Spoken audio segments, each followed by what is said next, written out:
And now, friends, it's time for us to pay a few bills. Songtrust is the world's largest technology solution for global music royalty collection and publishing administration, enabling 205,000 plus songwriters and more than 26,000 publishers to collect their publishing royalties worldwide for over 2 million copyrights. Be sure and visit songtrust.com/pubcast to take advantage of a 20% off discount for a one-time registration just for listening to the AIMP Nashville Pubcast. And now, friends, let's get on with the show.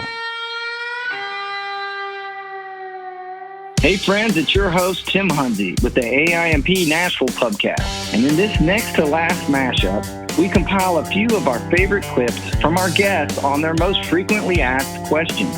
We bring it back to our first episode with our guest David Israelite with the NMPA. I get this one a lot. I would like to ask some guests, like, what are the most frequently asked questions you get at this time? Probably MMA, Peloton that I'm just asked. But is there any questions I might have missed that seem to come up pretty frequently for you in your daily work? Well, for people that, aren't in the publishing industry, they always want to know about who the writers are that are nice and good people and who are the ones that are not so much. It's incredible how often I get that question from people that are just fans of music, and if they think you have some insight into the people, they really want to know about the people. I mean, I think it's hard to underestimate the amount that people care and love and are interested in music. If you look at almost any metric, whether it's who gets followed on social media or what drives conversations, music is so big. And it becomes, a component of so many other people's business that sometimes you forget it all goes back to that initial creation of songwriters working together to create songs. And so I get a lot of interest in the people behind writing the songs. And then, there is a lot of interest when people finally get their head around the idea of the different writers than the artists. And just coming to grips with the idea that so many times they think the messaging they're getting from an artist is from the artist's heart or mind, when in reality it came from a different songwriter. And that becomes a topic of conversation with a lot of people that are outside the music business. For people that are in the music business, a lot of talk about where we go next. Where just a few years ago, it wasn't that long ago, that none of the current interactive streaming companies were doing interactive streaming. I mean, in a matter of just 6-7 years, the entire landscape has changed. And so to look ahead, what does that look like 6-7 years from now? And what are all the possible applications of music? And how can we think ahead to not find ourselves in the same place we were early on with digital music, where we somehow were part of the problem of making it work economically instead of part of the solution. And that's something I think people within the industry focus a lot on. And I'm very proud to say I think the publishing industry has really stepped up to the point where they are looking for ways to help new models succeed. And that wasn't always the case, as you know.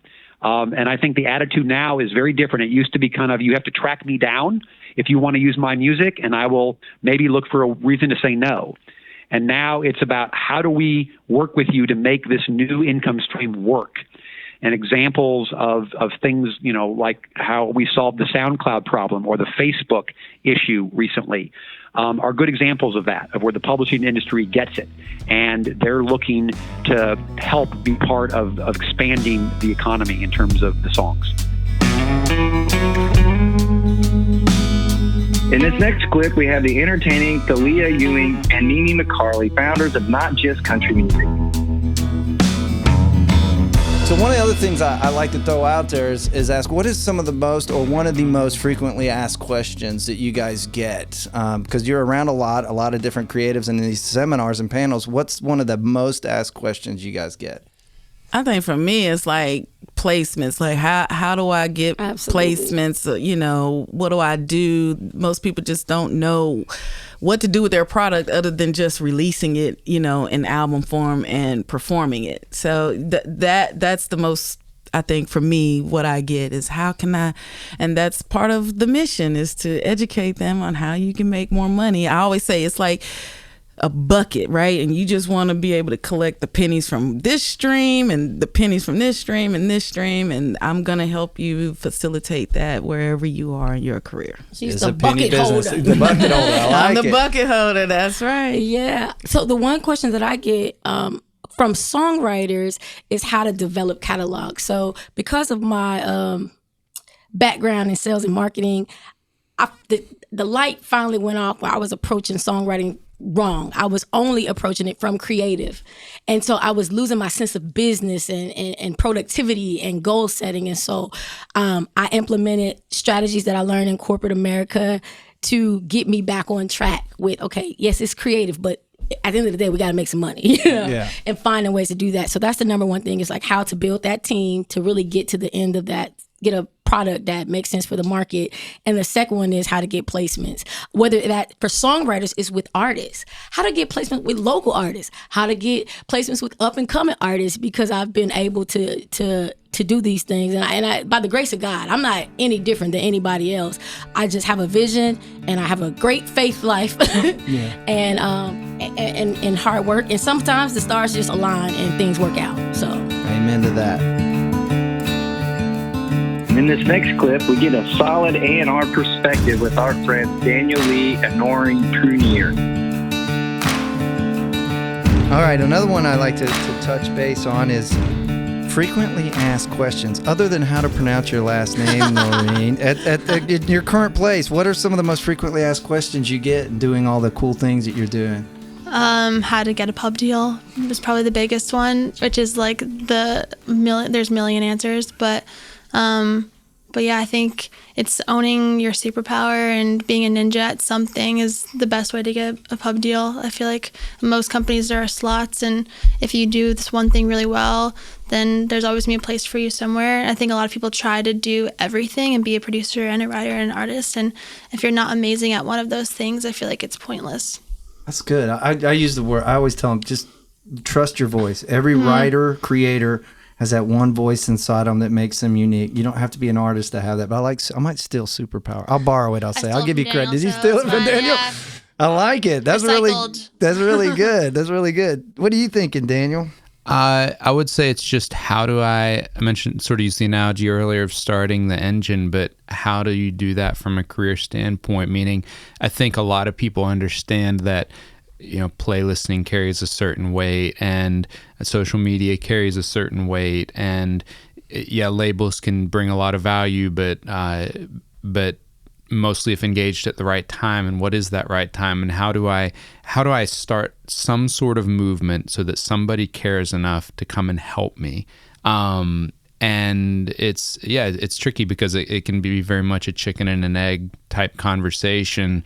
And I think what I encourage them to be mindful of is that for a period of time, you will have to push on all of these things. And as you're pushing on one of them, the others will start to slide back on you. It's okay. If you take a week and really just buckle down on social media, then you're probably not going to write songs that week. And that's okay for a minute, because eventually you'll get somebody else on your team and they'll help you to push, and then you'll attract somebody else. And eventually you can get to the point where there is no more backsliding. Everything is moving forward at the same time in the same way. And getting to that point just requires faith, honestly.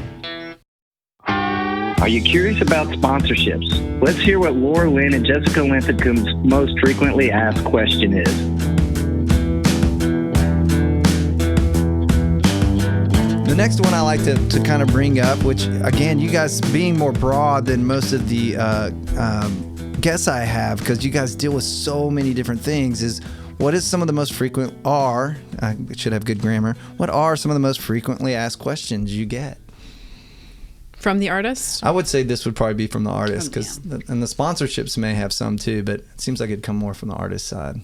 They say, so you're going to do it all for us? I think they say that to all of us. Hold on. That's what they tell me. So you're going to do all that? We just forward you the Instagram message and the Facebook message from these companies, and you talk to them, and you get to be the bad guy? Yeah. We prefer that. We don't want you touching it. Yeah. I think we also get a lot of how does so-and-so have this and I don't? That's probably the biggest question I get, because artists tend to look at other artists and want what they have, or think that they should have what they have, or could have what they have. And just remember that there's so many underlining things to everything out there, that just because an artist that is, somewhat at your level has something you don't, it could have been a friend of a friend. It could have been they're getting it for free. Like, don't always assume that artist is getting the better deal, or why do they have it and you don't. Just focus on yourself and what you can get and what's authentic to you, not what everybody else has that you want. Does that make sense? Oh, absolutely. I guess I answered the question that we get. I think we all have that same sense of if you look at Instagram, you're like, why are they invited to that party and I'm not? And why are they that natural human instinct, I think. Yeah. So, yes, and we all know there's a million ways to get to where we're going here in the music business, for sure, and entertainment. Sure. If people are like, I want to get on the red carpet, how do I do that for XYZ event? We're like, okay, well, give us something to use. Are you bilingual? Can you represent, maybe speak Spanish on a different, podcast or streaming entities platform? And maybe that's what will get us to get you on the red carpet, which is a recent conversation we've had, right? Yeah. Finding other ways to get these new up and coming artists to have red carpet exposure, right? Which is a good press piece for them. It's not always them being able to walk or qualify for the red carpet. It's like, well, can you host for a small channel that needs a host to cover the red carpet? Can you, for one of our partners on YouTube, can you be the host that interviews the artist? It can still get you on the red carpet and get you a ton of content. So that's the conversation we've had lately with how do we get some of those younger artists on there that don't have a top 5 and qualify to walk the red carpet. Just make sure you know how to do that. I've seen some pretty cringe-worthy guests or speakers on some of those where I'm like, you did not do your homework. Yeah. Which people probably say about me and my podcast, but that's all right. I'll take the heat.